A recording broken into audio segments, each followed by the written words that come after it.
Hey, and it is March 15th, Devlog number 3 for Project Kill Count. I'm going to see if I can make it the week. We're going to try, right? So, this week, our character that we're going to start off with is the ninja character. As I said, I'm going to start off with a little look at characters in Kill Count.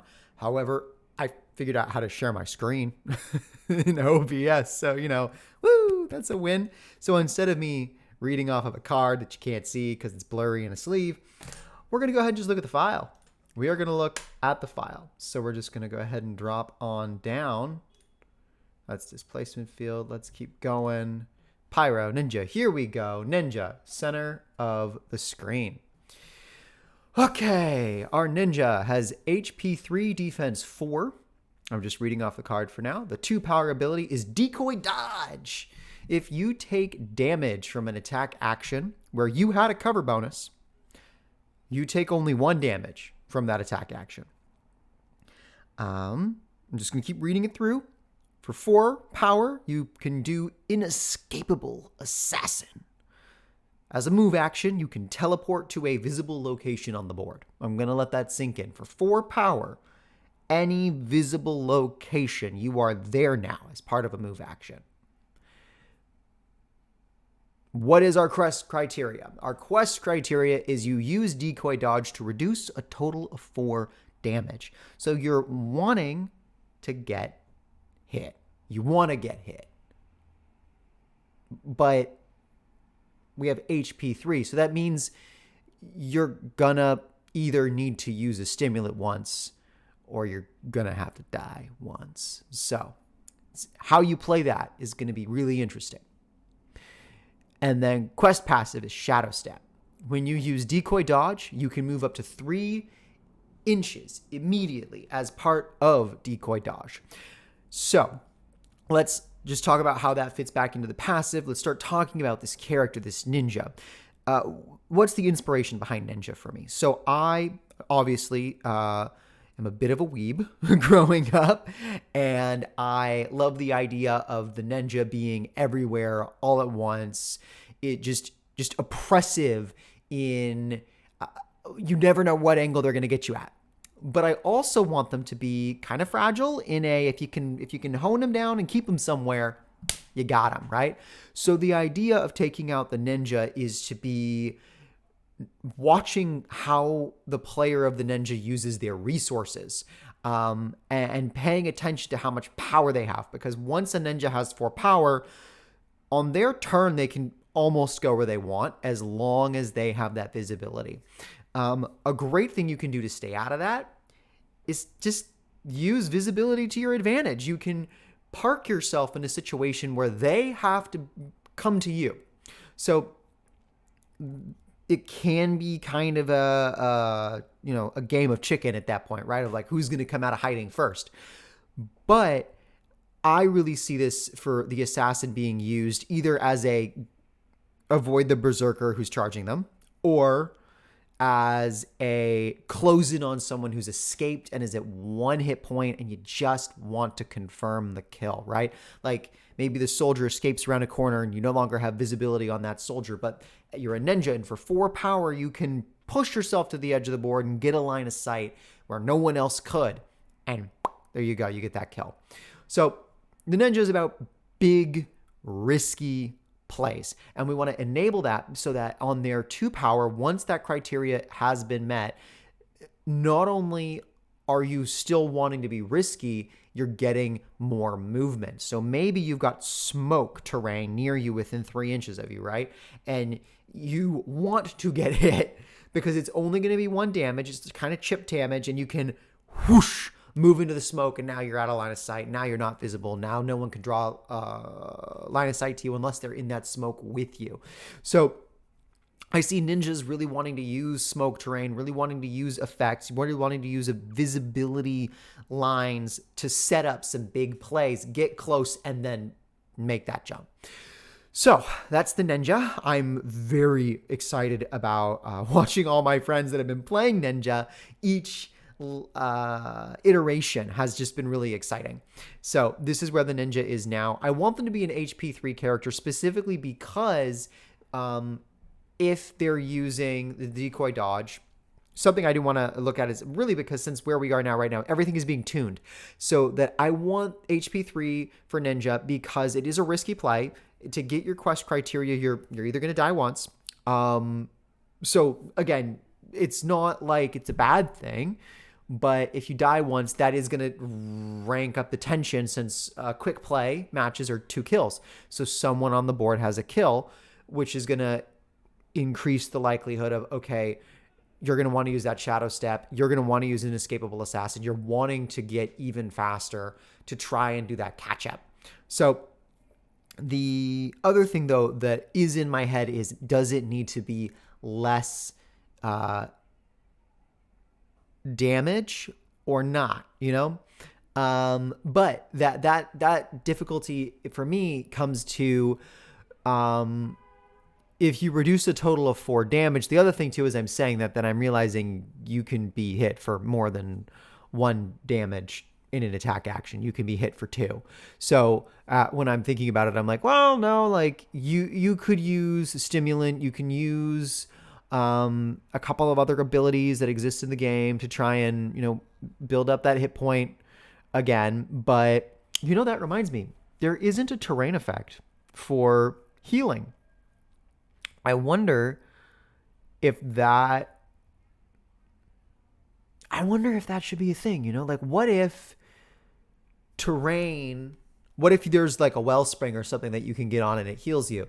But at the same time, I don't know if I like that because I like the idea of it needs to be quick. You need to get in, get out, and then recover and then go back in.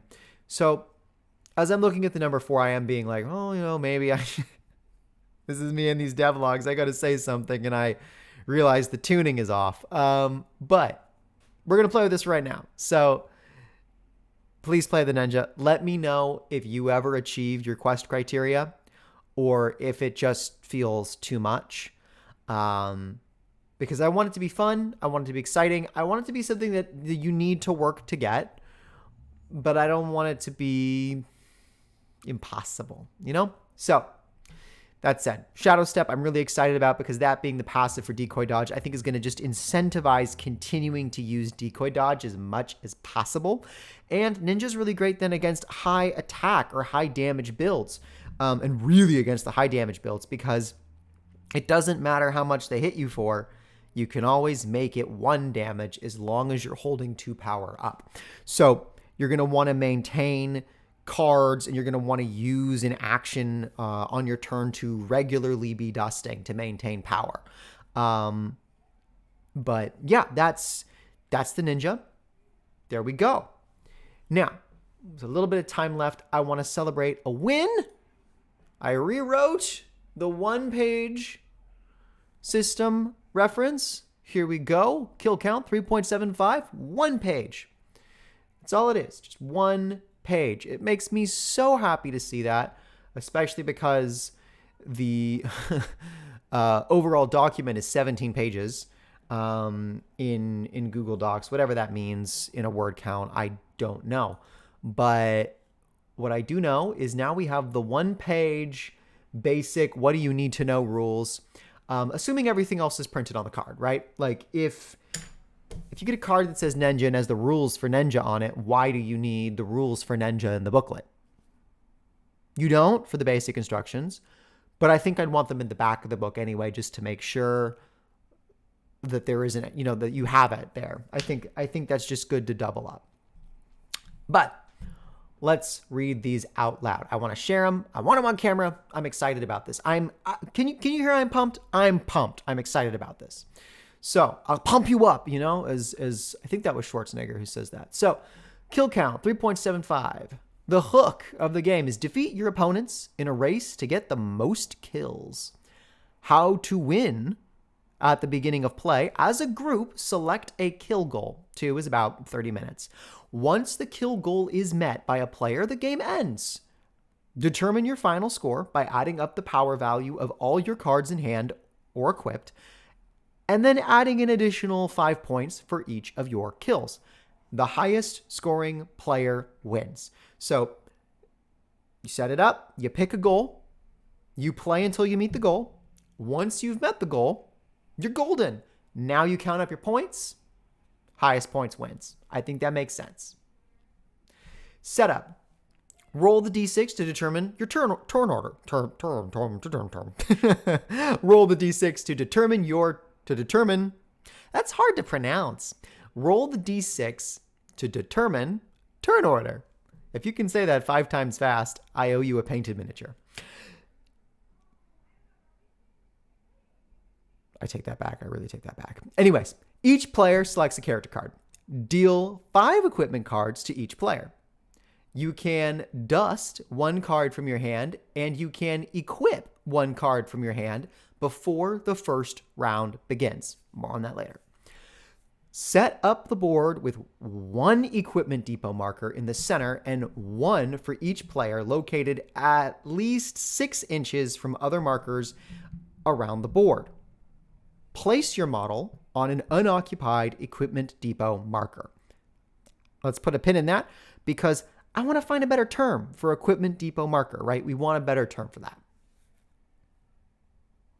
Take turns placing a terrain piece or terrain effect marker on the board until everyone has placed 2 terrain pieces and 1 terrain effect marker. Now, alternatively, you can use the board suggestions at the end of the rules, all the way down as Matt Colville would say in the doobly-doo. So all the way down. Your character. Your selected character has HP.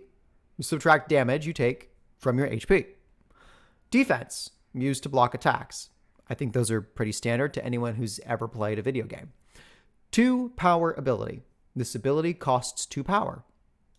And it needs a period, and I'm adding it now. 4 power ability. This ability costs 4 power. It also has its period. Yay, no typo. Quest criteria. Do this to unlock your quest passive. Quest passive. Complete your quest criteria to have this bonus for the rest of the game. We talked about that with the example of the ninja. Your turn. You have 3 action points to spend on performing actions on your turn. When you finish performing an action, reduce your AP, your action points, by the number of times you have performed the action that turn.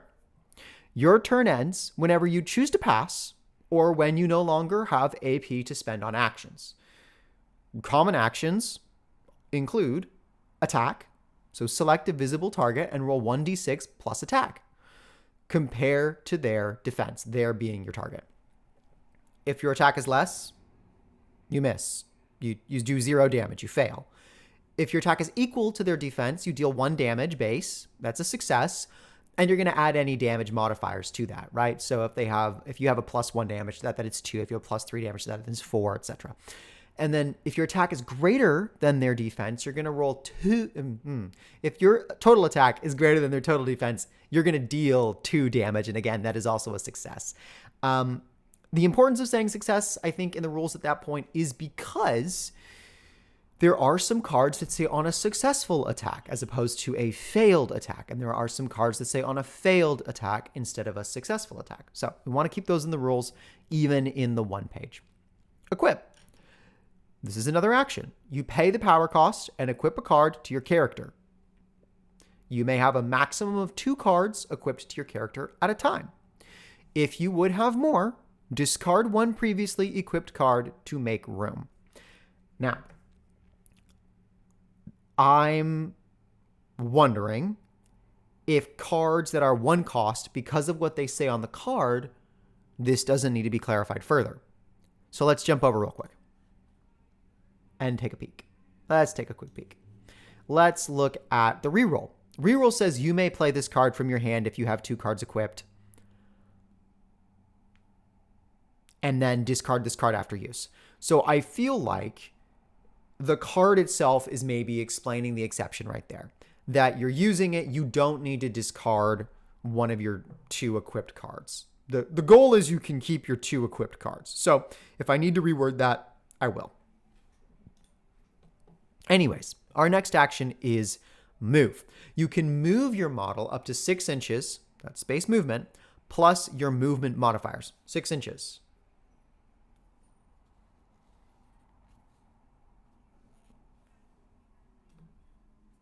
There's lots of ways to measure.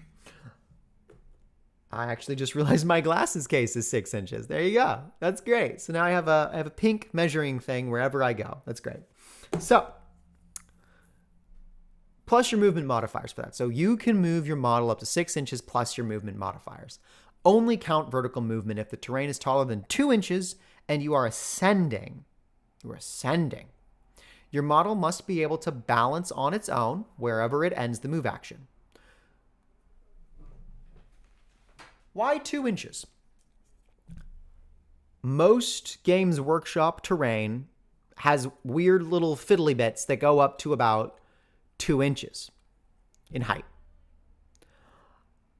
It also, to grab a random Space Marine, 2 inches just kind of looks like a reasonable distance if you're using a 30 millimeter base style, 28 millimeter miniature, or whatever. Like, it looks kind of like a reasonable size. We can get even this little buddy here. It looks kind of like a reasonable size. You could go up and over that. In an arcade style deathmatch miniatures game that is all about high octane gameplay, that seems fine to me. I don't see the problem in this. If you do, though, let me know. All right, and our next action is dust. So we've got attack, equip, move, and finally dust for the common actions. Discard any number of cards from your hand. Gain power equal to the total power cost. So if I discard a hand of 5 cards that are a cumulative amount of 15 power, I get 15 power. It used to be called burning. I'm going with dust for now. Dusting just sounds kind of fun. Sounds nice, kind of a little different. I don't see the term dusting very often in games. So like this, miniature style games. So I see them in TCGs all the time, but you know what I mean. So that's those actions. Kills and respawning. If you reduce a model's HP to 0, gain 1 kill, and add their equipped cards to your hand, they remove their model from the board. If your model was killed, at the start of your next turn, place your model on any unoccupied equipment depot marker, draw 2 cards, and play your turn as normal. So these rules are the same as, in 3.75 to begin with, but hopefully that's a little clearer, separating between what you do if you killed them and what you do if you were killed. Visibility and cover. Many of the game's effects and actions will reference a visible target, just like the attack action above, or a target and cover, which could affect the attack action above. Visibility. A target is visible if you can draw an invisible line from anywhere on your model to anywhere on the target's model. This buddy can draw all sorts of lines to this buddy. They're visible to each other. We got a little microphone here. They're visible to each other. Cover. If part of a visible model is hidden by terrain or another model, the target gains a temporary +1 defense bonus to all effects requiring visibility. So, in cover, this model can't see all of that model. This model that I'm shaking has cover. Pretty self-explanatory. Hopefully, pretty simple to understand. And finally, status effect markers. When you move within 3 inches of a marker, so half of my little kill team ruler or half of my pink glasses case. Now I kind of want to put inches markers on this, so wherever I go, I've got a 6-inch ruler. When you move within 3 inches of a marker, follow the rules on the reference card. And then that's going to be the same things like burning or radiation or jump pads. That's all going to be on a reference card that you can just look at during play rather than having to look at a whole big list on this one page of the rules. So that's it. That's all the rules. I'm Sure, that was a little confusing given that, I jumped in and corrected myself and I didn't just read it straight through. But I feel really excited about the fact that I do have, again, actually for the first time, a single page that has all the core rules for the game. And then, of course, after that, we get into what I'm calling the sweaty rules, which goes on a little while. As you can see, I've already talked to myself a lot about it and about things like game balance. But this one page, I'm very hopeful for. I'm extremely hopeful for this one page. And let me know if it makes sense. Let me know if you end up getting to use it. And if you're teaching a friend, start with this before you move into the rest, okay? Because I want to know if it makes sense to them. I want to know if it's helpful. All right. That is where I think I'm going to cut tonight. The big update for the day was just getting that one page set up. So we are all, one page. I just keep saying it because I'm excited. And then I've been exploring the idea of the jump pads, still trying to decide how high it would launch you. Is it 6 inches? Is it 9 inches? Is it 12 inches? I think it's one of those three, up into the air. And then, of course, you come back down within your movement speed, I think. Maybe it'll add a little bit to your movement speed. Like maybe it's you add, when you move in, you add, I don't know, like whatever. But the point is it'll send you up and you can keep moving. But yeah, that's it for today. It was kind of small for a kill count day, but I think we're chugging along in a good direction. And I'm excited to do more playtests very soon. So with that said, thank you all for listening again to the Devlog. And if no one's listening, that's okay. I'm listening to myself and I'm finding it very helpful. Yesterday, I watched my first devlog and I was like, oh, wow, I've already learned so much from my own self making mistakes. So if nothing else, this is for me to learn how to speak to a camera and for me to learn how to use OBS and set up technology so you can see me, you can see the minis. And hopefully in the near future, you can see me start really recording some games so you can really get a good idea of turn by turn, very specifically, how the game flows, how it works at 2 players, 4 players, and 6 players. And then if people are interested, I'll also do 3-player and 5-player just to really kind of show every single stage of it. I am looking into editing software too, because that's the next step. I want to learn that. Because I feel like then I could actually bring you something that's even more polished if I'm actually editing. I'm sure you can see that this is just all one long take. And if I just cut out all of the ADHD rambles, it would probably be very, very clear and much more coherent and probably more entertaining. But it is what it is. What did I say the first time? Done is better than none. Done is better than none. So with that, we're done. And it's better than none. Have a lovely night. Toodles. No! I don't want to exit. I want to stop recording.